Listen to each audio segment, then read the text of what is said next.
संहाराम रसानाम छंदसामपि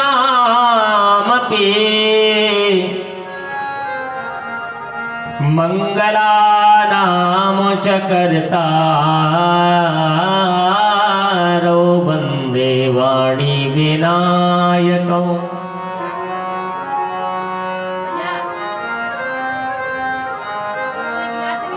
भवानी शंकरो वंदे श्रद्धा विश्वास रूपिणो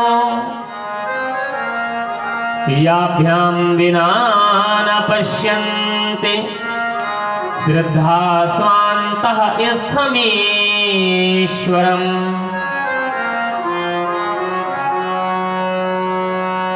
गंगा तरंग रमणीय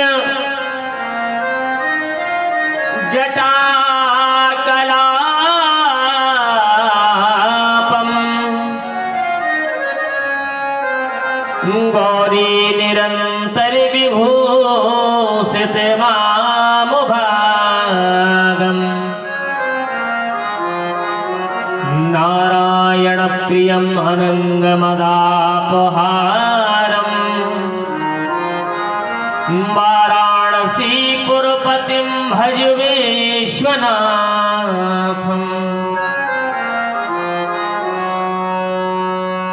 श्री सीतानाथ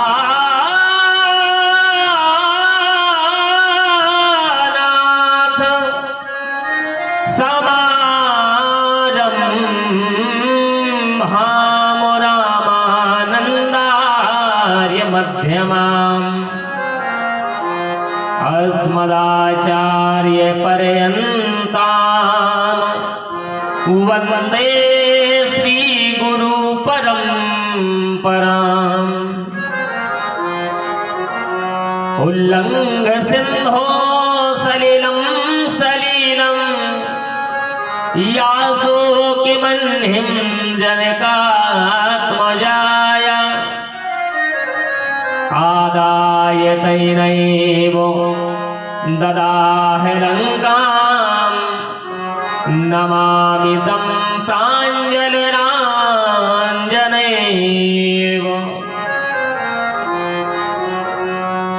अपने अपने धरन की सबका हो पीर उन्हें पीर सब धरन की सुधन्य धन्य रघुवीर। बोलिए यज्ञ नारायण भगवान की जय, सियावर रामचंद्र भगवान की जय, उमापति महादेव की जय, पवन सुत हनुमान जी महाराज की जय, अपने अपने गुरु माता पिता की जय, श्री सद्गुरुदेव भगवान की जय, सत्य सनातन धर्म की जय, पूज्य भिखारी बाबा महाराज की जय, संत समाज की जय, भक्त समाज की जय, श्री राधा माधव सरकार की जय, ओम राधाम की नमः पार्वती पतये हर हर महादेव। परम प्रातः स्मरणीय जगत नियंता जगदाधार अकारण करुणा वरुणालय आनंद घन कौशल्यानंद वर्धन कर्तुम अकर्तुम अन्यथा कर्तुम समर्थ मेरे साथ सर्वस्व मेरे प्राणाधार श्री सीताराम जी के पावन युगल चरणारविंदों में अनंत अनंत बार प्रणिपात करूं। अखिलेश्वर विश्वेश्वर उमा महेश्वर ऐसे पावन करुणेश्वर श्री महादेव काशी विश्वनाथ अन्नपूर्णा भवानी के पावन चरणों की बार बार वंदना करूं। यज्ञ मंडप में प्रतिष्ठापित सभी देवी देवताओं का हृदय से स्मरण वंदन करते हुए यज्ञ नारायण भगवान के पावन चरणों की पावन वंदना। ओबरा धाम की इस माटी में इस पावन रुद्र महायज्ञ में राम कथा के पावन रसिया और कण कण में विद्यमान चारों जुग प्रताप तुम्हारा है प्रसिद्ध जगत उजियारा। ऐसे श्री हनुमंत लाल जी महाराज के श्री चरणों में साष्टांग दंडवत नमन वंदन निवेदित हो। परम पूज्य प्रातः स्मरणीय सदगुरुदेव भगवान श्रीमद महामंडलेश्वर स्वामी श्री हरिहरानंद जी महाराज के पावन चरणों की हृदय से वंदना। परम पूज्य प्रातः स्मरणीय श्री भिखारी बाबा महाराज की पावन वंदना करते हुए यज्ञ आसन में और यज्ञ के अनुशासन में इस अनुष्ठानिक पर्व को अपनी उपस्थिति, अपने भजन, अपने तप से परिपूर्ण कराने वाले और अपना आशीर्वाद हम सब जनमानस को देने वाले ऐसे सुदूर अंचल से पधारे हुए पूज्य संत चरण श्री हनुमानगढ़ी अयोध्या से पधारे पूज्य स्वामी श्री भरतदास जी महाराज, श्री वाघंबरी मठ प्रयाग से पधारे परम पूज्य स्वामी श्री बलबीर गिरी जी महाराज, और जिन्हें अगले दिवस में हम सभी जिनका दर्शन लाभ लेंगे ऐसे अयोध्या छोटी छावनी के अधिकारी जी महाराज, उत्तराधिकारी जी महाराज, परम पूज्य स्वामी श्री कमल नयन दास जी महाराज के पावन चरण, ऐसे दिव्य संतों का समागम इस यज्ञ में पूज्य भिखारी बाबा के पावन प्रयास और ओबरा के जन जन प्रत्येक भक्त की तपस्या और त्याग का प्रभाव है कि ऐसे पूज्य संत आपके नगर में आपको दर्शन देने आए हैं और आ रहे हैं। ऐसे ओबरा धाम के पावन विद्वत समाज को, भक्त समाज को मैं बार बार हृदय से वंदन करता हूं। यज्ञ मंडप में, कथा मंडप में विराजित वंदनीय माताओं को हृदय से वंदन करता हूँ। छोटे छोटे बाल गोपालों का वंदन करता हूँ। सिया राम में सब जग जानी, करहूं प्रणाम जोर जुग पानी। यज्ञ समिति के पावन सभी विद्वत पदाधिकारी जन, मेरे परमादरणीय बड़े भैया श्री राजू वैश्य जी महाराज, मेरे परमादरणीय श्री रामयस पांडे जी महाराज, आदरणीय श्री चौबे जी महाराज, और हम सबके जो युधिष्ठिर हैं ऐसे परमादरणीय श्री डी गुप्ता जी, जो कि इस यज्ञ की व्यवस्था के अध्यक्ष हैं और जिनका स्नेह है और जिनका हृदय का प्रेम आज हमें मिला। और वास्तव में आज का दिन हमारा बड़ा ही मंगलमय रहा कि श्री पुष्पराज पांडे जी महाराज विराजे हैं वकील साहब मंच पर। इनके यहाँ आज हमारा भोजन भी था, आमंत्रण था। कल ही इन्होंने हमें बाध्य कर दिया था, बॉन्डेड कर दिया था कि महाराज कल आपको भोजन के लिए। तो आज दिन भर हम वहीं पर विश्राम भी किए, भोजन भी किए और इसके बाद पूरे परिवार के साथ खूब आनंद में आज का दिन बीता। तो ऐसे मंगलमय हनुमान जी महाराज की पावन कृपा आप सभी पर रहे। आए अधिक विलंब ना करते हुए आपको ले चले भगवान की कथा की ओर, ठीक है ना। कथा तो अभी भी आप सुन ही रहे थे और आप लोग सोचती होंगी कि जैसे तैसे मौका मिलता है कि आरती के बाद आप खिसक लें और खिसकने से पहले ये आ जाते हैं। हम खिसकने नहीं देंगे, क्योंकि हमारे महाबली भैया भीम जी यहाँ पे उपस्थित हैं, चौबे जी, वो भी वकील साहब हैं। उनका पर्सनालिटी देख के आप लोग सोचेंगे भी कि खिसक जाए, तो वो नहीं खिसकने देंगे। हाँ, हम तो अभी तक अपने भारत में केवल एक ही व्यक्तित्व को ऐसा समझते थे कि इतना भीम काय जिनको कहना चाहिए बलिष्ठ, देख करके अच्छे अच्छे धराशायी हो जाए, जिनका नाम है द ग्रेट खली। लेकिन हमको लगता है कि उत्तर प्रदेश के खली तो हमारे भैया चौबे जी हैं। ऐसे हमारे भैया श्री चौबे जी, जिनका भी खूब प्रेम हमें मिल रहा है। गीता मंदिर में जब सम्मेलन चल रहा था, वेदांत सम्मेलन, तब भी उन्होंने खूब हमें स्नेह दिया, रोज मिलते थे। और यज्ञ में भी उनकी महती भूमिका है। सभी हमारे भाई बंधु, यहाँ तक कि माताएं, बहनें, छोटे छोटे बच्चे भी आकर के अपनी तन मन धन की भूमिका अदा कर रहे हैं। मुझे बड़ी खुशी है कि आप सबकी त्याग, तपस्या और आपका ये भक्ति का प्रभाव है कि ऐसे बड़े बड़े महात्मा जो मिलने से नहीं मिलते, वो आज आपके ओबरा धाम में स्वयं अपने अपने मठ मंदिर छोड़ करके आ रहे हैं और आपको आशीर्वाद दे रहे हैं। ये वास्तव में करुणेश्वर महादेव की आपके ऊपर महती कृपा है। और हम भगवान से आज मैं चिंतन कर रहा था दोपहर पांडे जी के यहाँ जब हमने भोजन करके विश्राम किया तो मेरे हृदय में चिंतन आया और मैं सोच रहा था कि कहीं का व्यक्ति मकान और दुकान चाहता है, कहीं का व्यक्ति खेत और खलिहान चाहता है, तो कहीं का व्यक्ति कारगिल का मैदान चाहता है, लेकिन ओबरा धाम का व्यक्ति तो केवल भगवान चाहता है। ओबरा धाम का व्यक्ति तो भगवान चाहता है, करुणेश्वर महादेव की कृपा चाहता है। ऐसा हमें आप सभी के भाव ने हृदय में स्थान स्थापित कर दिया कि वास्तव में आप सब में बड़ा भाव है। और मैं ये भी नहीं कह पा रहा हूं, मुझको एक हफ्ते से ज्यादा हो गया यहां रहते रहते, 5 तारीख से लेकर के आज 13 तारीख है। मैं ये भी डिसाइड नहीं कर पा रहा हूं कि यहाँ पे कौन छोटा है और कौन बड़ा है। को बड़ा छोट कहते अपराध हो, कोई किसी से कम नहीं है। हाँ, इसलिए आप सभी की इस पावन भक्ति को मैं बार बार प्रणाम करता हूं। वंदनीय माताएं बेचारी बैठी रहती हैं 8 बजे तक कि ये बाबा जी कब यहाँ से कथा से हमको उठाएं, तब हम जाके भोजन पाएं। हाँ, श्री राम जय जय राम, श्री राम जय जय राम,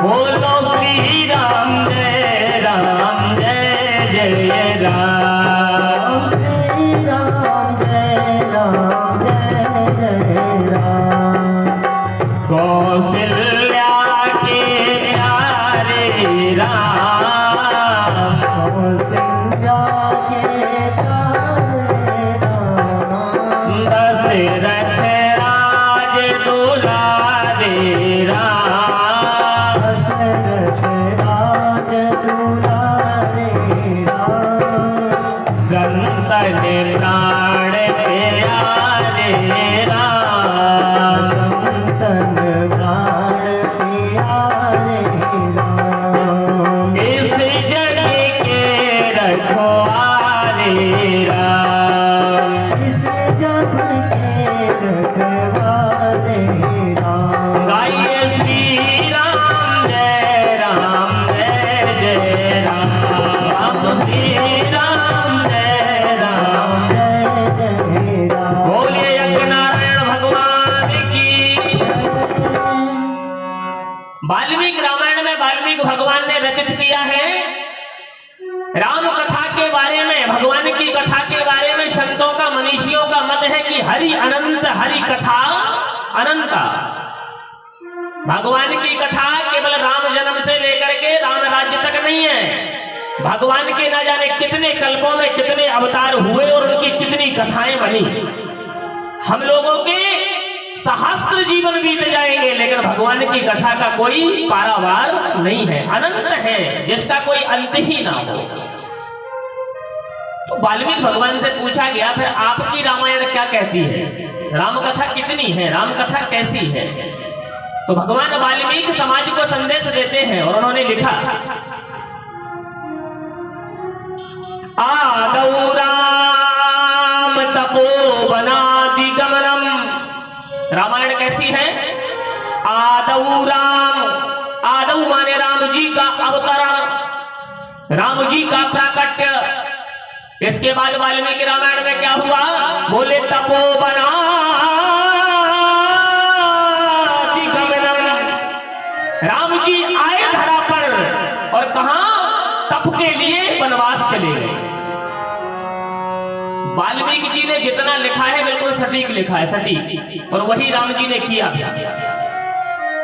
आदौ राम तपोवनादि गमनम, और वन में जाकर हत्वा मृगम कांचनम, हत्वा मृगम कांचनम, वैदेही हरणम जटायु मरणम सुग्रीवम संभाषणम।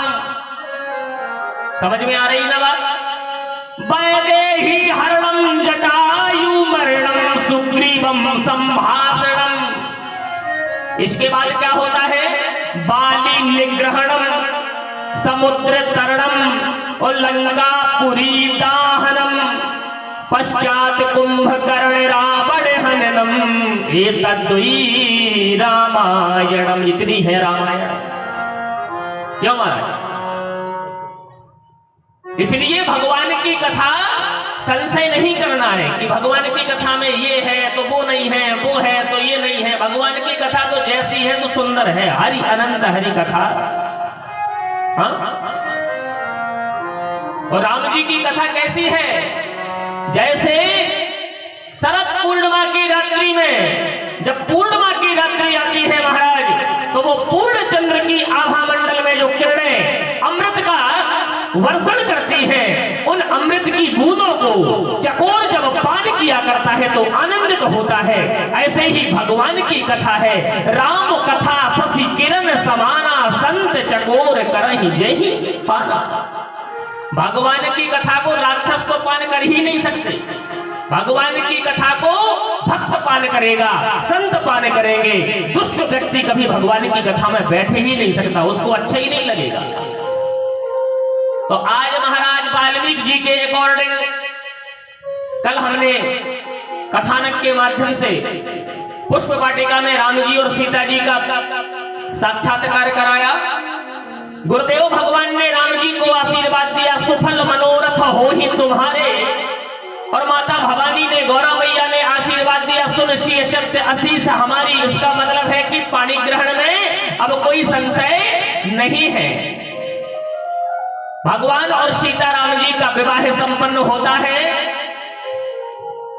और कथा विश्राम के समय हमने एक चौपाई पढ़ी, आप लोगों को याद भी होगा कि भगवान उसी को प्राप्त होते हैं जिसके जीवन में अनुराग होता है। कहा था ना, मिलहि न रघुपति बिने अनुरागा, ओ किए कोटि जप जोग बेरागा। हमने कल बताया था कि जनकपुर वासियों के जीवन में अनुराग है, तभी राम जी वहां बिना बुलाए पहुंचे। जिस भक्त के जीवन में अनुराग होता है, अनुराग का मतलब होता है अनुरक्ति, समर्पण। और जब तक समर्पण नहीं होगा परमात्मा के प्रति, जब तक समर्पण नहीं होगा भगवान की कथा के प्रति, न भगवान की कथा प्राप्त होगी, न भगवान की कृपा प्राप्त होगी। युवती भवन झरोखन लागी और निरखहि राम रूप अनुरागी। जनकपुर के भक्तों में अनुराग था, इसलिए जनकपुर भगवान अपने आप पहुंच गए और भक्तों को कृपा दे रहे। फिर हमने आपको कल कहा था कि आप प्रश्न कर सकते हो महाराज, चलिए ठीक है, राम जी तो संसार भर के हैं, राम जी तो समाज में जाते हैं तो सबको कृपा ही देंगे। लेकिन जो कृपा राम जी ने लक्ष्मण जी को दी कि 24 घंटे लक्ष्मण जी उनका आशीर्वाद ले रहे हैं, दर्शन ले रहे हैं, उनकी सेवा का लाभ ले रहे हैं, तो क्या लक्ष्मण जी के जीवन में भी अनुराग था कि लक्ष्मण को केवल अपना सगा भाई मान करके साथ में रखते थे? क्योंकि लक्ष्मण जितना नजदीक तो कोई नहीं रहा। तो भगवान अपने और पराये में भेद नहीं करता। यहां भी गोस्वामी तुलसीदास जी महाराज ने स्पष्ट कर दिया। भरत जी महाराज ने स्वयं लक्ष्मण जी की प्रशंसा करी। महात्मा भरत कहते हैं, आहा ये धन्य लक्ष्मण बड़े भागी और राम पदार बिंदु अनुरागी। जो भगवान के चरणों का अनुरागी हो तो भगवान उस पर कृपा अवश्य करते हैं। लक्ष्मण जी के जीवन में अनुराग था, लेकिन लक्ष्मण जी ने राम जी के लिए क्या क्या किया, ये आज मैं आपको बताने जा रहा हूं। आदौ राम तपो बनाति गमनम, जैसे ही राम जी को वनवास दे दिया कैकेयी मैया ने, और दशरथ जी ने संस्तुति कर दी, उस पर अथॉरिटी मिल गई। कैकेयी माता ने कहा, राम ये राजसी वस्त्रों का, ये अलंकरणों का, ये सब कुछ उतार करके वल्कल वस्त्र पहन करके निकल जाएगी। होते प्रात मुनि वेश धर जो न राम बन जाहि, तो मोर मरन रामुर अजस पे समझी हो जिए माई। भाइयों, कैकेयी ने ऐसा चेतावनी भरा शब्द बोला कि मोर मरण, दशरथ जी को चेतावनी दे दी, वार्न कर दिया कि अगर प्रातः होते ही राम वनवास नहीं गए तो मैं मर जाऊंगी, और अगर मैं मर गई तो राजा दशरथ तीनों लोकों में तुम्हारी क्या छवि होगी, तुम्हारा क्या कलंक का टीका तुम्हारे माथे लगेगा, ये तो तुम जानोगे। मोर मरण राउर अजस, तुम्हें अपयश मिलेगा। आज एक चक्रवर्ती सम्राट को बाध्य कर दिया। इसीलिए शास्त्र कहता है, संत कहते हैं, नीति कहते हैं कि स्त्री अगर अनुकूल है तो वो घर को स्वर्ग बना सकती है, और यदि स्त्री प्रतिकूलता में जीने लगे तो वो घर को नरक बनाने में देर नहीं करेगी, और वो घर अच्छा खासा स्वर्ग का वातावरण आपका नरक में बदल जाएगा। ये स्त्रियों पर निर्भर करता है। जो कैकेयी महाराज दशरथ को प्राणों से ज्यादा चाहती थी, जिस कैकेयी ने महाराज दशरथ के साथ प्रतिपल कंधे से कंधा मिला करके उनका साथ दिया, कैकेयी साधारण नहीं है। कैकेयी का इतिहास कभी बताऊंगा मैं आपको। अभी कथा तो बहुत पड़ी है और बचे हैं 3 दिन। हाँ, अभी तो इतनी कथा पड़ी है कि आप 1 महीने का प्रोग्राम रखिए तो भी राम कथा का राज्याभिषेक नहीं होगा मेरे द्वारा, और कथा चलती रहेगी, प्रतिदिन चलती रहेगी, 30 दिन। इतनी कथा में प्रसंग है, इतनी कथा में मर्म है, लेकिन समय की सीमा में बंधे हैं, इसलिए जो खास खास है हम आपको सुनाते जा रहे हैं। हाँ? आज महाराज कैकेयी वो वीरांगना थी कि देवासुर संग्राम में जब इंद्र प्रार्थना करता है दशरथ जी से कि दैत्य हमें परेशान कर रहे हैं, आप हमारी सहायता कीजिए, तो महाराज दशरथ अपने रथ को लेकर के आकाश मार्ग में उड़ाते हुए जब युद्ध करने के लिए जाया करते थे, तो पता है वो रथ की बागडोर कौन संभालती थी? वो महारानी कैकेयी संभालती थी, और साथ में महाराज के युद्ध करने जाया करती थी। कैकेयी राजा कैक नरेश की, जो कश्मीर के राजा हुआ करते थे, उनकी कन्या। और कैकेयी इतनी सुंदर है, उठा के आनंद रामायण को पढ़ लीजिए। कैकेयी का सौंदर्य इतना अद्वितीय था कि जिस समय कैकेयी राजकुमारी थी, 12 वर्ष की थी, अपने पिता कैक नरेश के महलों के छज्जे पर जब सुबह सुबह की धूप की किरणें, सूरज की किरणें का पान करने के लिए जब छज्जे पर निकला करती थी, तो एक बात आप लोग जानते हैं कि सूर्य भगवान की गति कभी रुकती नहीं है, लेकिन कैकेयी का सौंदर्य देखने के लिए सूर्य भगवान भी एक पल के लिए अपना रथ रोक दिया करते थे। इतनी सुंदर थी कैकेयी। संसार में कैकेयी के जैसा सुंदर महारानियों में कोई था नहीं। अब आप सोचते होंगे तो जब सुंदर थी तो थोड़ी बहुत तो एटीट्यूड होगा, खोपड़ी तोड़ देंगे ऐसे एटीट्यूड की। हाँ, सुंदरता से एटीट्यूड का क्या संबंध है? एटीट्यूड क्वालिटी में होना चाहिए, इंटरनल क्वालिटी। क्यों महाराज? आपके चरित्र में होना चाहिए, आपके व्यवहार में होना चाहिए, तब आपको हम एटीट्यूड झेल सकते हैं। केवल सुंदरता है तो एटीट्यूड झेलते रहे हैं तो थपाड़ा लगा देंगे कान पे। हम उन भारत के सनातनी और हिंदुत्व में जीने वाले लोग हैं। हाँ, हम सुंदरता के भूखे नहीं है। भारत का पुरुष सुंदरता पे मरने वाला और चिकनी चमड़ी पर मरने वाला पुरुष नहीं है। हमें सनातनी संस्कृति में जीना है। हमने चरित्र की पूजा की है, हमने हृदय के सुंदर व्यवहार की पूजा की है। हम सुंदरता को पूजने वाले पुजारी नहीं है। आज महाराज कैकेयी जिस समय महाराज दशरथ के साथ देवासुर संग्राम में रथ की बागडोर संभाल रही थी, उसी समय महाराज दशरथ युद्ध करते करते अचानक उनका रथ लड़खड़ाया और महाराज के रथ का पहिया निकलने लगा। तो याद करिए, कैकेयी ने देखा कि अब तो महाराज दशरथ के प्राण संकट में हैं। अगर कहीं रथ आकाश मार्ग से पृथ्वी पर गिरा तो अब महाराज चक्रवर्ती सम्राट का बचना असंभव है। तो कैकेयी ने अपने जान की परवाह न करते हुए अपनी उंगली उस रथ की चकीर में लगा दी थी ताकि पहिया निकलने ना पाए। इतना प्रेम करती थी दशरथ जी से।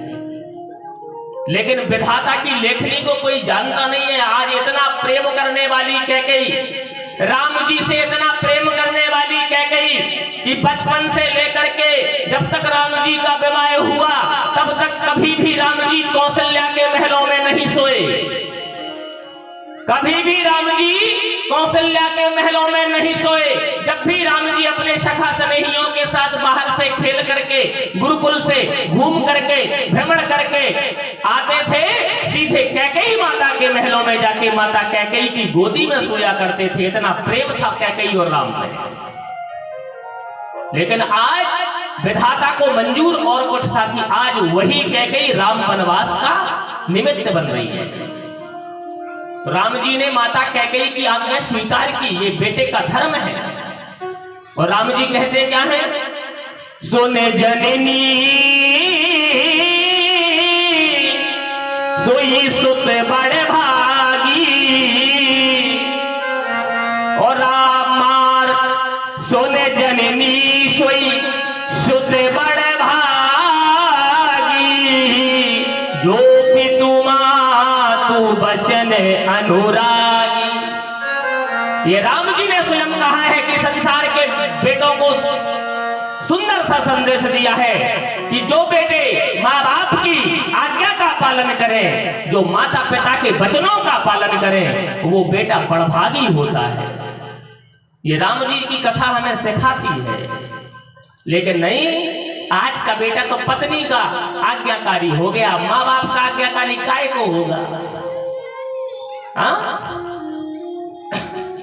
एक वाकया मुझे याद आ रहा है, वाकया मेरे बाबा बताया करते थे। एक कोई गरीब किसान था, खेती किसानी करके मेहनत करके उसने अपने बेटे को पढ़ाया लिखाया और कालांतर में बेटा होनहार था और जाकर के आईएएस पर पोस्टेड हो गया।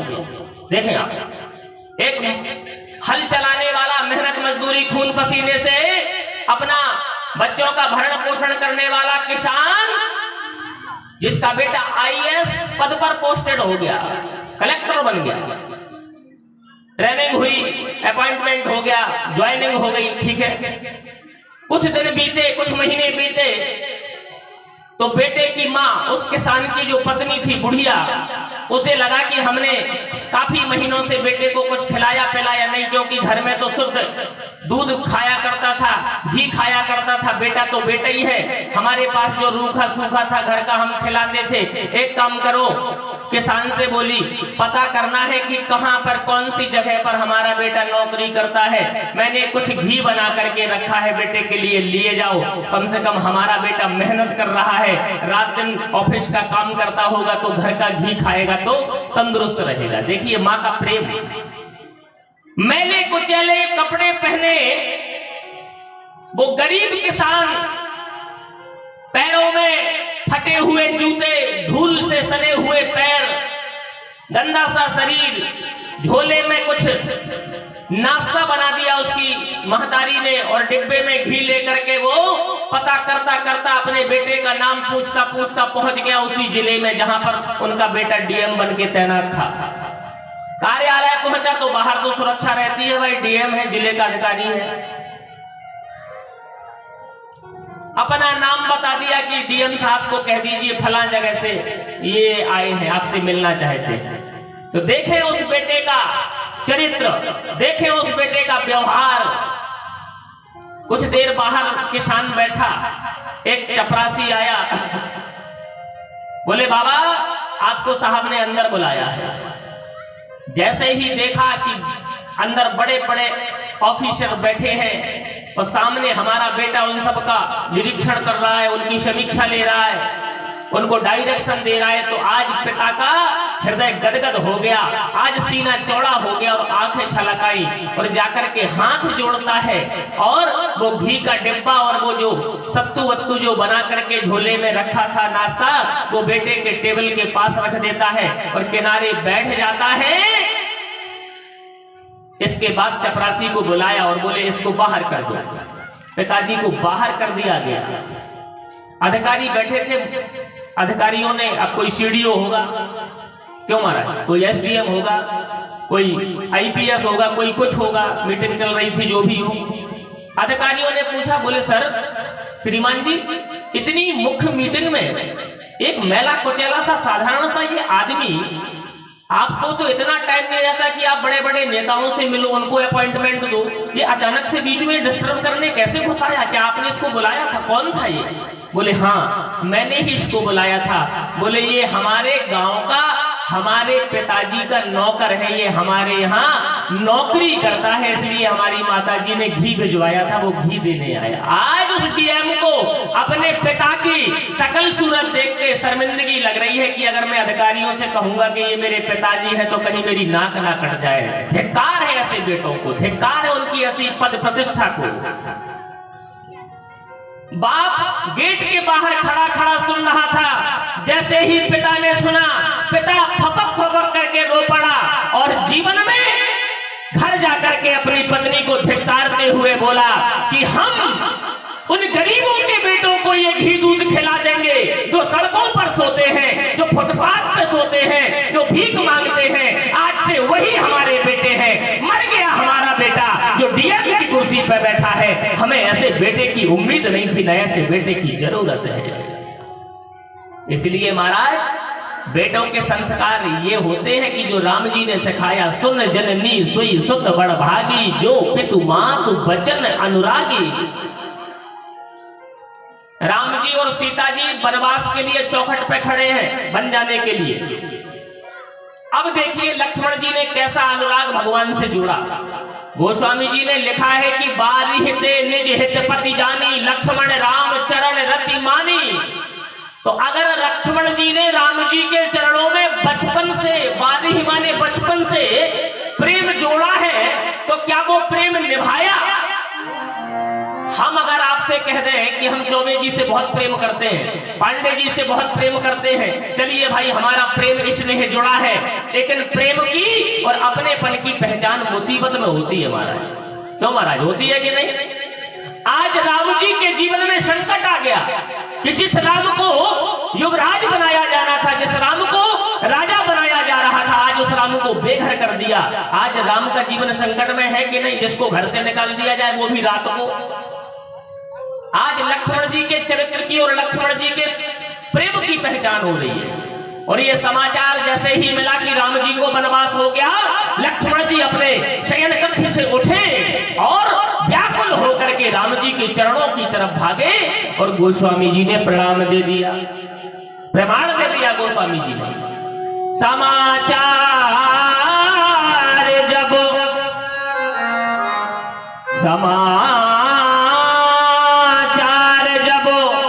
लक्ष्मण पाए तो व्याकुल बिलख बदने उठ धाये, व्याकुल बिलख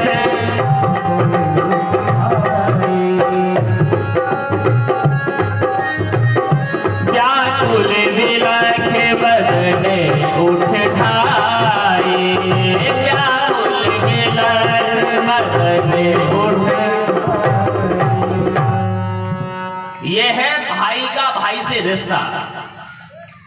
इसलिए ओबरा के भाइयों और माताओं, हमें रामचरितमानस का यह प्रसंग भाई से भाई का रिश्ता कैसा हो यह संदेश देता है। अब मानना और ना मानना ये तो हमारी अपनी मानसिकता पे है। आज जैसे ही लक्ष्मण जी को थोड़ी सी भनक लगी तो व्याकुल बिलख बदन उठ धाये, लक्ष्मण जी व्याकुल होकर के दौड़ रहे हैं। तो आज अगर कहीं जमाना आज का जो है, एक भाई के ऊपर मुसीबत आ जाए, किंचित वो बीमारी ही हो जाए और बनारस में या मिर्जापुर में या सोनभद्र में उसको एडमिट करा दिया जाए, तो पड़ोसी तो जाकर के उसकी हेल्प कर देंगे रात को, लेकिन जो घर का सगा भाई है, बहुतेरे घरों में ये हाल है कि उनको पता नहीं चलेगा कि मेरे भाई को हुआ क्या है। 2-1 दिन बाद वो पूछेंगे कि हाँ मुझे भी सूचना मिली थी कि बड़े भैया की तबीयत खराब है। धिक्कार है ऐसे भाई पर। आज भाइयों में थोड़ी सी बात पर, थोड़ी सी जमीन पर, थोड़ी सी प्रॉपर्टी पर इतनी नोकझोंक बढ़ जाती है कि कोर्ट कचहरी और अदालत की नौबत आ जाती है। आप तो लड़ जाते हो, आप तो अपने अपने तैस में आकर के, अपने अपने रौब में आकर के आज आप ये विचार नहीं करते कि जिस माँ ने हम दोनों को जन्म दिया है, आज वो बूढ़ी मैया घर में दोनों भाइयों के बंटवारे का तमाशा देख रही है, उसके दिल पर क्या बीतती होगी कि ये भी मेरा बेटा है, वो भी मेरा बेटा है, मैं किसके लिए मरूं। धिक्कार है ऐसे भाइयों को जो पद प्रतिष्ठा और प्रॉपर्टी के लिए, संपत्ति के लिए भाई भाई का खून पीने के लिए तैयार है। उन्हें यह शर्म नहीं आती कि मेरे माँ बाप ने आज हमें इसलिए पैदा किया। आज लक्ष्मण जी ने चरण पकड़ लिए राम जी के, व्याकुल बिलख बदन उठ धाये और चरण पकड़ लिए, त्राहि माम त्राहि माम त्राहि माम। राम जी बोले लक्ष्मण इतने परेशान क्यों हो भैया, क्या हुआ? अरे इतनी प्रसन्नता का समय है और तुम इतने व्याकुल होकर के ऐसे बिलखते हुए आए हो, क्या हुआ? अरे बोले प्रभु क्या नहीं हुआ ये कहिए। ऐसी कठिन परिस्थिति में, ऐसे संघर्ष के क्षण में जब आपको पूरे परिवार ने त्याग दिया, माता पिता ने त्याग दिया, पूरे समाज ने आपसे मुंह मोड़ लिया और आप कहते हैं कि क्या हुआ? तब राम जी ने बताया कि हाँ, माता कैकेयी ने मेरे लिए 14 वर्ष का वनवास मांगा है और पिता से आज्ञा मैंने ले ली, पिता ने भी आज्ञा दे दी। और जब माता पिता की आज्ञा है तो मैं वचन पूरे करने जा रहा हूं, उसमें बुराई क्या है? देखिए अब राम का आदर्श देखिए। आज का कोई राम होता तो वो जाकर के तहसील में स्टे ले लेता, कोर्ट में जाके, एसडीएम कोर्ट जाके, जिला अदालत जाके स्टे ले लेता कि कैसे मेरा भी हक बनता है। और सीता जी के जो आज की जो सीता है ना, आज जो समाज में सीता अपने आप को समझती है, आज सीता है ही कहां कोई। आज की कोई बहू बेटी होती तो वो तुरंत माई के फोन लगाती, उसका बाप उसका भाई सब आ जाते और दहेज प्रथा और बाप के ऊपर लगा देते कि मेरी बेटी और दामाद को परेशान किया जा रहा है, मेंटली हरासमेंट किया जा रहा है। क्यों महाराज? धन्य है त्रेता के वो राम जिन्होंने माता के एक बार कहने पर चक्रवर्ती का सिंहासन ठुकरा दिया। सुरपति बसहि बाहुबल जाके, नरपति सकल रहहि रुख ताके, वो पावर था दशरथ जी का। इंद्र भी दशरथ जी के सामने डरता था, वो चक्रवर्ती सम्राट थे दशरथ जी, और वही पद राम जी को मिलने जा रहा था, लेकिन चुटकियों में त्याग दिया। इसलिए जीवन में त्याग बहुत जरूरी है। जब तक जीवन में लोभ रहेगा भगवत प्राप्ति नहीं होगी। जब तक जीवन में स्वार्थ रहेगा, केवल अपना भला सोचोगे, भगवत प्राप्ति नहीं होगी। जिसके जीवन में त्याग होगा उसी को भगवान के चरण प्राप्त होंगे, उसी को भगवान की शरण प्राप्त होगी। आज लक्ष्मण के जीवन में त्याग आया। जैसे ही सुना तो लक्ष्मण जी बोले अगर ऐसी बात है तो 14 साल के लिए मैं भी अयोध्या को छोड़ता हूं, मैं भी प्रभु आपकी सेवा में चलूंगा, मैं अयोध्या में 1 मिनट नहीं रह सकता। ऐसा त्याग लक्ष्मण ने दिखाया। इतना त्याग कोई भाई किसी के लिए कर सकता है? आज अगर बाप छोटे को 1 बिस्सा जमीन ज्यादा दे दे तो बवंडर कट जाएगा। इसलिए राम कथा पढ़ा करो, राम कथा सुना करो, राम कथा ही समाज को आज जरूरत है करवाने की। गीता भागवत ये विद्वानों की चीजें हैं महाराज, ये स्वांता सुखाई की चीज है, लेकिन जो आज समाज की स्थिति है, जो आज हमारे समाज की मानसिकता विकृत हो रही है, उसका अगर कोई समाधान है तो केवल राम जी की कथा। इसलिए मैं तो कहता हूं गांव गांव में, शहर शहर में केवल राम का चरित्र होना चाहिए, राम की कथा होनी चाहिए। जहां भी आपको मौका मिले आप 2 दिन का, 4 दिन का, 5 दिन का, 9 दिन का, 8 दिन का राम कथा का सत्संग अवश्य रखिए। राम कथा जीवन जीना सिखाती है महाराज। गीता योग का विषय है, श्रीमद् भागवत वियोग का विषय है, और श्री रामचरितमानस जीवन में प्रयोग का विषय है। हम क्या कर रहे हैं वो रामचरितमानस में हमें सीखने को मिल रहा है कि हम रावण जैसा कर रहे हैं, कि हम राम जैसा कर रहे हैं, कि हम शूर्पणखा जैसा कर रहे हैं, कि हम सीता जैसा कर रहे हैं। हम क्या जी रहे हैं, क्या कर रहे हैं, वो रामायण के हर पात्र में हमें इमेजिन करिए आप। इसलिए Ramcharitmanas is a mirror of our life. Ramcharitmanas हमारे जीवन का दर्पण है।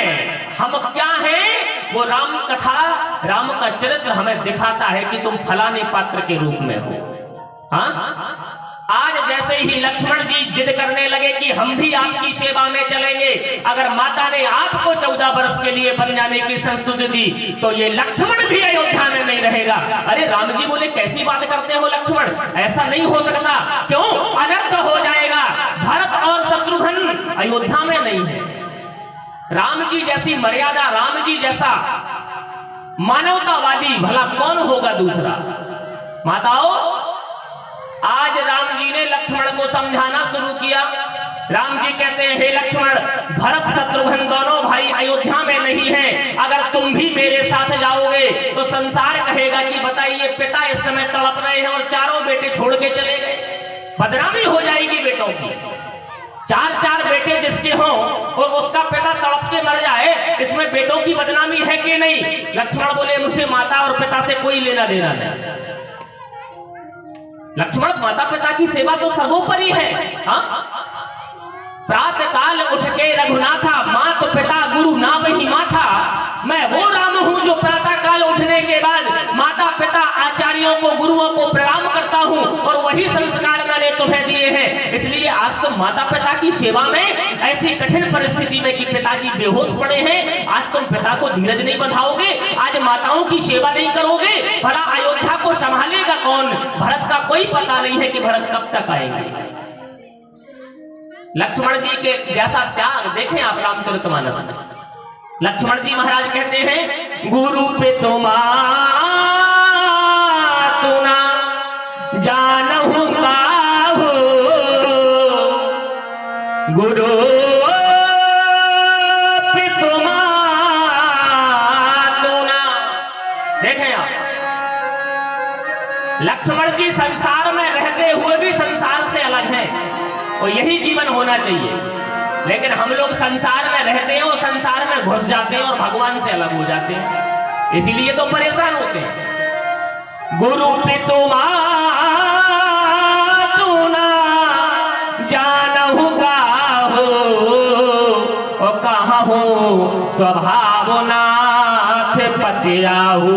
बोले फिर तुम किसको माता पिता मानते हो? कौन तुम्हारा गुरु है? फिर तुम मानते किसको हो? लक्ष्मण जी चरणों में हाथ जोड़ के बैठे हैं, कहते हैं मोरे सबही एक तुम स्वामी, और दीन बंधु और अंतर्यामी।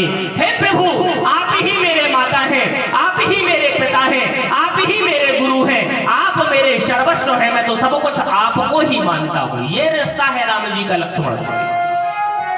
त्वमेव माता च पिता त्वमेव, त्वमेव बंधुश्च सखा त्वमेव, त्वमेव विद्या द्रविड़ं त्वमेव, त्वमेव सर्वं मम देव देवा।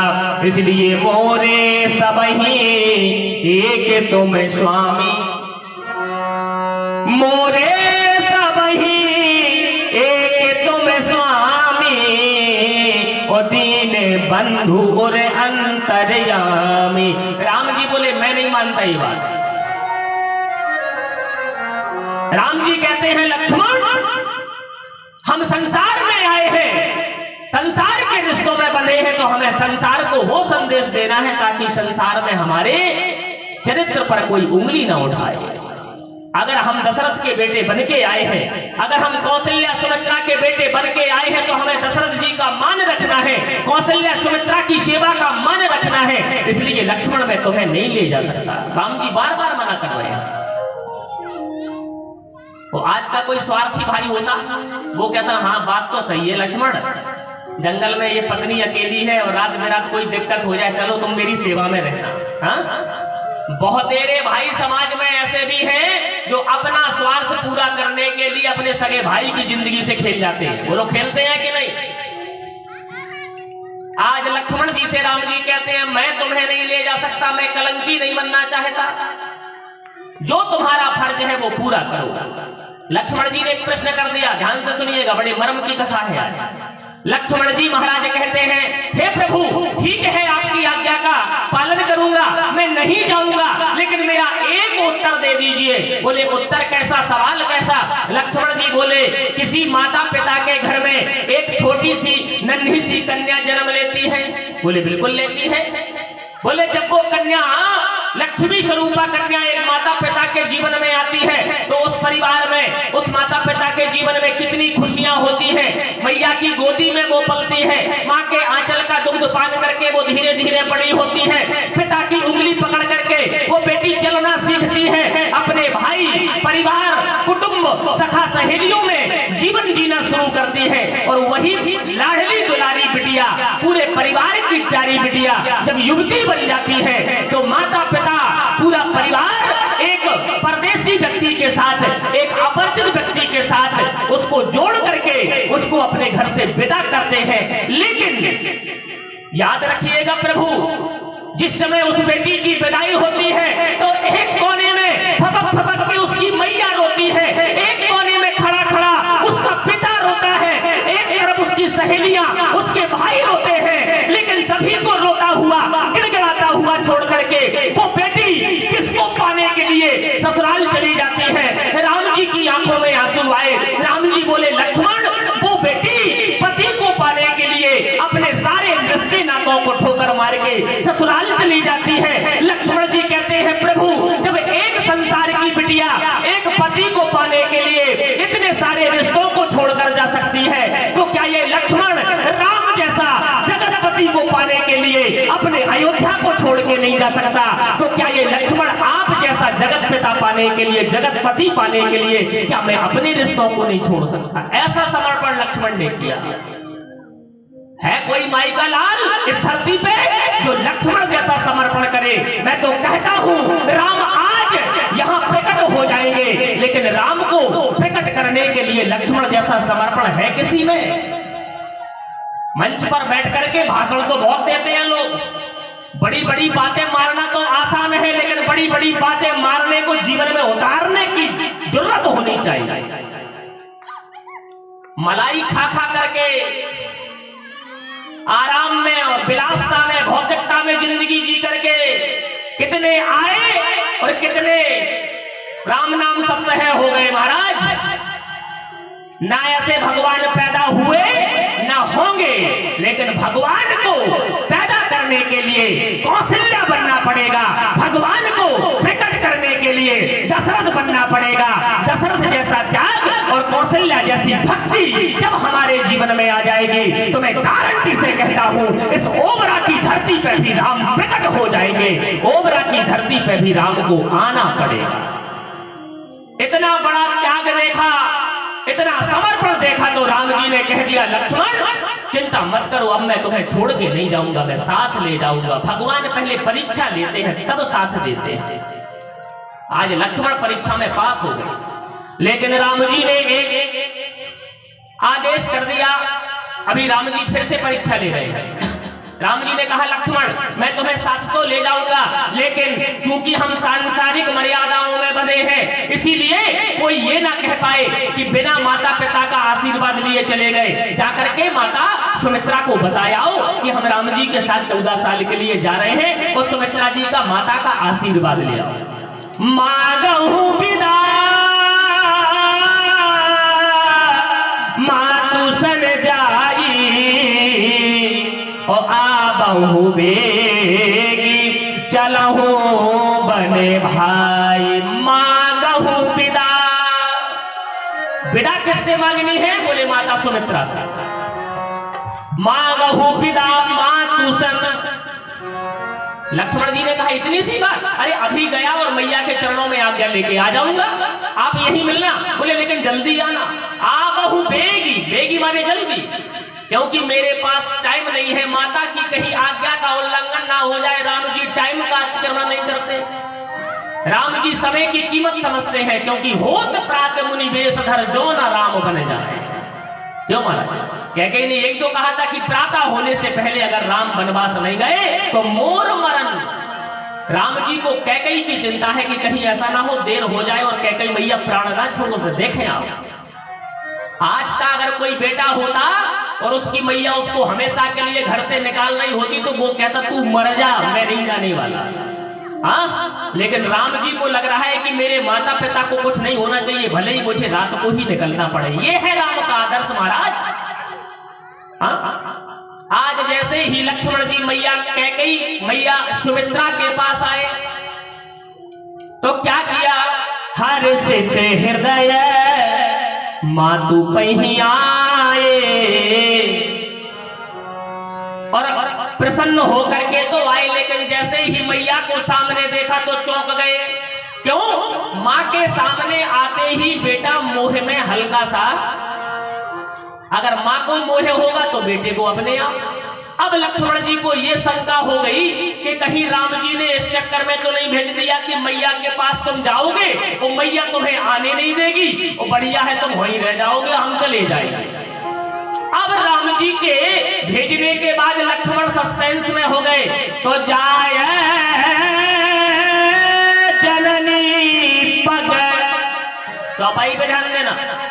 लक्ष्मण जी ने क्या किया, सुमित्रा के पास पहुंचने के बाद, सुमित्रा माता है लक्ष्मण की, जाय जननी पग नायऊ माथा, जाय जननी, जाय जननी पग नायऊ माथा, लेकिन मन रघुनंदन जानकी साथा, मन रघुनंदन जानकी साथा। बोलो समर्पण है कि नहीं भाइयों, आपसे पूछ रहा हूं। सुमित्रा जी के सामने खड़े हैं लक्ष्मण, बाई फिजिक, क्यों महाराज, बॉडी से, शरीर से सुमित्रा के सामने खड़े हैं, लेकिन दिल कहां है? बोले मन रघुनंदन जानकी साथा। ये होता है सच्चा समर्पण, जिसके हृदय में केवल परमात्मा हो। और हमारा समर्पण कैसा है? हमारा समर्पण ऐसा है कि हम तुम्हारे बिना जी नहीं सकते। दिल में कोई और है और दिमाग में भगवान है। हाँ? जब भगवान को जहां बसाना चाहिए वहां तुमने संसार को बसा दिया, वो जहां संसार को रखना चाहिए वहां तुम भगवान को रखे हो, तो कहां से भगवान की कृपा हो? उल्टा करते हैं हम लोग। आज प्रणाम किया जैसे ही तो माता ने देखा कि लक्ष्मण कुछ सस्पेंस में है, लक्ष्मण शंका में है, तो पूछा क्योंकि माता अपने बेटे के मुखमंडल को देख के समझ जाती है कि मेरा बेटा किस कंडीशन में है। ये माँ और बेटे का रिश्ता ऐसा अनोखा है। पूछे हुमा तू मलिन मन देखी, क्या हुआ बेटा, इतने अकुलाए से, इतने घबराए से क्यों हो? तो लक्ष्मण जी ने राम जी के बन जाने की सारी कथा बता दी। तो लखन कहूं सब कथा विसेखी, ठीक है ना महाराज। अब जैसे ही आज की कोई माता हो, क्योंकि सुमित्रा और कौशल्या सौतेली है कि नहीं है? बोलो है। लक्ष्मण और राम सौतेले हैं कि नहीं? आज की कोई माता हो, यानी कि घर में कोई दो बहुएं हो और देवरानी हो और जेठानी हो, और जेठानी के बेटे से देवरानी के बेटे का खूब प्रेम है, लेकिन जब कहीं मुसीबत की बात आएगी तो एक मैया यही कहेगी, तू काहे चक्कर में पड़ा है? तेरे बाल बच्चे नहीं है कि तेरी बीवी नहीं है, तेरा घर परिवार नहीं है, तू क्यों उसके पीछे अपनी जिंदगी बर्बाद कर रहा है? आज अपने बेटों को उल्टा सिखाया जाता है। ये नहीं कहेंगे कि भाई अगर मुसीबत में तो उसका साथ दे दे। आज स्त्रियों ने अपना ऐसा रूप दिखाया कि देखिए महाराज महाभारत हो गई। इसीलिए रामचरितमानस जो माताएं अपने घर में रामायण पढ़ती होंगी, रामचरितमानस सुनती होंगी, उनके घर में हमेशा भगवान की कृपा होगी। वो कभी गलत फैसले और गलत संस्कार अपनी संतानों को दे नहीं सकती। आज जैसे ही लक्ष्मण जी ने राम वनवास की कथा बताई और जैसे ही सुमित्रा मैया ने सुना तो सुमित्रा बोली ये बता लक्ष्मण, जब राम जी के साथ तू जाना चाहता है, जब तू राम के साथ जाने के लिए तैयार है, तो मेरे पास आया क्यों? देखें आज माता भी त्याग वाली निकली। हाँ, आज की कोई मैया होती तो 14 साल के लिए लक्ष्मण को ना भेजती, वो कहती तुम्हें क्या करना, कौन तुम्हें वनवास मिलाए, वनवास तो राम को मिला है, तू काहे परेशान हो रहा है। लेकिन धन्य है सुमित्रा जी का त्याग, और सुमित्रा जी ने अगर त्याग ना किया होता तो लक्ष्मण आज भगवान के चरणों की कृपा प्राप्त ना कर पाते। इसीलिए अपने बेटे को ऊंचाई पे भेजने में माता का बहुत बड़ा हाथ होता है भैया। मां चाहे तो बेटे को डकैत बना दे, मां चाहे तो बेटे को आतंकवादी बना दे, और मां चाहे तो बेटे को संत बना दे, और मां चाहे तो बेटे को भक्त बना दे। इसीलिए पुत्रवती युवती जग सोई, और रघुपति भगति जासु सुत होई। वही माता पुत्रवती कहलाने की अधिकारिणी है जिसका बेटा भगवान की भक्ति करने वाला हो। रघुपति भगत जासु सुत होई, और अगर जिसका बेटा भगवान की भक्ति ना करता हो तो गोस्वामी जी रामायण में लिखते हैं कि इससे तो बढ़िया बांझ हो जाए, फिर वो बेटे को जन्म देना ही बेकार है। इसलिए माताएं, मैं हाथ जोड़ के आपसे निवेदन करके जा रहा हूं आपकी धरती से कि यदि इन कथाओं से फिर भी आपके हृदय में जागृति नहीं आई, फिर भी आप अपने घर के माहौल को, अपने घर के संस्कारों को ना बदल पाए, तो मैं तो कहता हूं फिर दुनिया में कोई भी अध्यापक, कोई भी आचार्य, कोई भी कथा व्यास आपको फिर सिखा नहीं पाएगा। आज जैसे ही सुमित्रा मैया ने त्याग देखा, सुमित्रा मैया ने जैसे ही पूछा कि जब राम जी ने तुझे साथ ले जाने की संस्तुति दे दी तो मेरे पास क्यों आया? लक्ष्मण जी बोले, राम जी ने कहा था कि माता से आज्ञा मांग के आओ, जा आ बहु विदा मांगहु विदा मातु सन जाई। क्यों महाराज?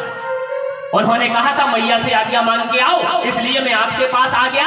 आज दूसरा त्याग देखिए सुमित्रा जी का, इतना बड़ा त्याग सुमित्रा ने कर दिया जो कौशल्या नहीं कर पाई और कैकेयी भी नहीं कर पाई। लक्ष्मण की माता सुमित्रा ने कहा, अरे धिक्कार है लक्ष्मण तुझ पर, कौन कहता है कि लक्ष्मण मेरा बेटा है? किसने कह दिया कि तू मेरा बेटा है? अगर राम ने कहा था कि तुझे मेरे साथ वनवास चलना है तो माता की आज्ञा मांग ले, तो तुझे मेरे पास नहीं बल्कि राम के बगल में खड़ी सीता के चरणों में गिर जाना चाहिए और सीता माता की आज्ञा लेना चाहिए, क्योंकि तेरी मां तो सीता है और तेरे पिता तो राम है। देखें, अपना माता वाला पद भी सीता को दे दिया। कोई माता कर सकती है ऐसा? अब आप कहो महाराज ये कब हुआ? सीता लक्ष्मण की मां कब बनी? तो जिस समय सीता जी विवाह कराने के बाद दुल्हनी बनके, वधू बनकर के अयोध्या के राजमहलों में आई, तो नियम होता है समाज का, जब प्रथम बार नई नवेली दुल्हन और बहू आती है तो माताएं मुंह दिखाई करती है कि नहीं करती है ना? पहली बार घूंघट उठा के जब बहू का मुंह देखा जाता है तो कोई ना कोई कीमती उपहार दिया जाता है। तो सर्वप्रथम कौशल्या माता ने मुंह देखा, बड़ी महारानी है कौशल्या, तो पहली बार में सीता जी को चूड़ामणि दे दिया, और वही चूड़ामणि अशोक वाटिका में सीता जी ने हनुमान जी को दिया था। ये कौशल्या का दिया हुआ चूड़ामणि है जो जूड़े में सीता जी अपने बांधे रखी है। पहली बार मुंह दिखाई में कौशल्या ने सीता जी को चूड़ामणि दे दिया। अब कैकेयी चूंकि राम जी से अति स्नेह करती थी, राम को अपना पुत्र समझती थी, इसलिए कैकेयी ने कहा मैं अपनी बहू सीता को ऐसा गिफ्ट दूंगी, ऐसा उपहार दूंगी कि तीनों लोगों में किसी सास ने अपनी बहू को न दिया हो। कोई तो 2 तोला, 4 तोला, 10 तोला, 50 तोले का उपहार देता होगा। मैं अपनी बहू को पहली बार मुंह दिखाई में सोने का महल देती हूँ। सोने का महल कैकेयी ने सीता जी को दे दिया, जिसका नाम अयोध्या में कनक भवन आज भी विराजमान है। कनक भवन का नाम सुना है ना? अयोध्या में जो कनक भवन, जहां राम जी, सीता जी महाराज, राम जानकी सरकार विराजे हैं, वो कैकेयी ने पहली बार मुंह दिखाई में सीता को दिया था। अब सुमित्रा मैया बड़ी सीधी सादी है। सुमित्रा मैया इतनी सीधी सादी है, वो संसार की विलासता में, भौतिकता में और सांसारिक प्रपंचों के बंधनों से दूर है। इसलिए सुमित्रा जी बोली, ना तो मेरे पास अब चूड़ामणि बचा, ना मेरे पास इतना कीमती सोने का महल है, अब मुंह दिखाई में मैं क्या गिफ्ट दूंगी। लेकिन सुमित्रा मैया के जीवन में हमेशा से त्याग रहा है। सुमित्रा मैया के जीवन में त्याग की पराकाष्ठा रही है। इसलिए सुमित्रा माता ने चिंतन किया, और लक्ष्मण के पास गई, लक्ष्मण का हाथ पकड़ा और सीता के सामने लाके बोली, ओ बहू सीता, ले प्रथम बार मुंह दिखाई के नेग में आज से मैं अपना बेटा लक्ष्मण को दे देती हूँ। आज से लक्ष्मण तेरा बेटा होगा। और लक्ष्मण को बेटे के रूप में सौंप दिया। तब से लक्ष्मण सीता के बेटे हो गए। कर सकती है कोई माता अपने बेटे का त्याग? हाँ, आप कहते हो महाराज वो तो त्रेता की बात है, त्रेता की। हाँ, आप लोगों को लगता होगा ये तो कथाओं की बात है। आजकल कलयुग में कौन ऐसा करता है? कलयुग में भी ऐसा हुआ। माताओं, कलयुग में भी आपके बीच में रहने वाली रानी लक्ष्मीबाई थी कि नहीं? कलयुग की बात है, अभी 200 साल 250 साल हुआ कि नहीं? आपके ही बीच में इसी कलयुग में रानी दुर्गावती, रानी अहिल्याबाई, क्यों महाराज? और तो और एक ऐसी त्यागवती मां की चर्चा में आपको संस्मरण मुझे याद आया, जिस समय अंग्रेजों का शासन था और सरदार भगत सिंह को फांसी की सजा अंग्रेजों ने दे दी। याद करिए, मैं आपको उदाहरण बताऊं, अभी 200 साल पहले का उदाहरण। अंग्रेजों ने सरदार भगत सिंह को फांसी की सजा दे दी और अंग्रेज अधिकारी भगत सिंह के पास जाकर बोले, भगत सिंह तुम्हें कुछ ही देर में फांसी हो जाएगी, तुम्हारी कोई अंतिम इच्छा हो तो बताओ। भगत सिंह ने कहा, मेरी कोई अंतिम इच्छा नहीं है। जो बेटा आज भारत माता के लिए समर्पित हो रहा हो, अब इससे बड़ी इच्छा क्या हो सकती है? अगर तुम चाहते हो तो केवल मरते समय अंतिम बार मुझे उस माता का दर्शन करा दो जिसकी कोख से मैं जन्म लिया, मुझे अपनी मां से एक बार मिलवा दो। अंग्रेजों ने भगत सिंह की माता विद्यावती को बुलवाया। भगत सिंह की माता विद्यावती आई और भगत सिंह को फांसी के तख्ते पे खड़ा देखा। आज विद्यावती की आंख गीली हो गई। कौन ऐसी मां होगी, किसका कलेजा पत्थर का होगा कि जिसका बेटा फांसी पे झूलने वाला हो और मां तमाशा देखे? होगी कोई मैया? अच्छा, बातें कर लो आप, है ना? बातों के लिए तो आप लोगों को पीएचडी हासिल है। विद्यावती बनो, विद्यावती, कलावती मत बनो, है ना? आज महाराज विद्यावती की आंखों में आंसू आ गए।